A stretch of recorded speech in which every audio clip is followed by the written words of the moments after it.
have the top lever in the high range. This is the high range. This would be the low range. We can start it in the low range, and then if you are in the low range and you look at your feed levers here, we're right now we would be running approximately 31 revolutions per minute. So we do it that way. If we turn it to the high range, we'd be approximately 250 revolutions per minute. If we change some of the gears, let's move it up to 500. You would be, this would be about 500. If you change it again to the low range, you would be at about 63. We can demonstrate some of our feeds. Our feeds are simply, this does your cross feed. You can see that it begins to move the one direction. If you want to go back the other direction, you just shift the lever down.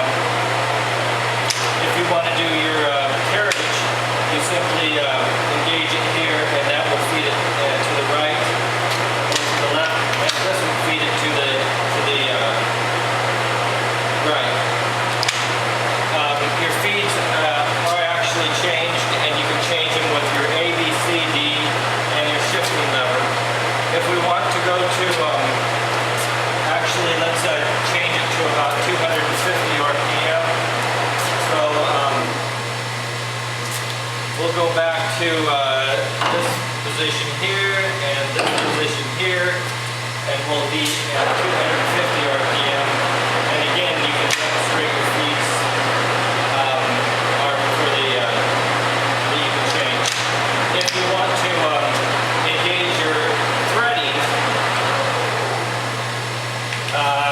you would engage it here, and all of a sudden your threading now will turn, and you can engage that just like so.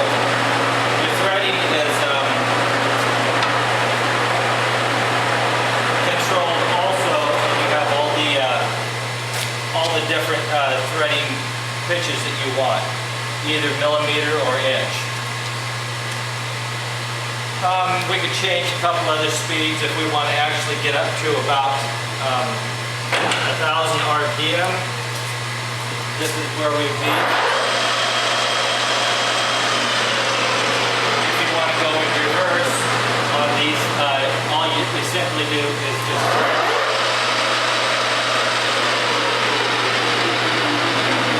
you have rapids on your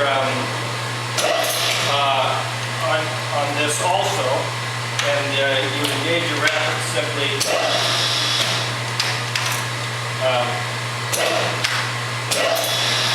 So you have power rapids. And I think that pretty much explains the machine.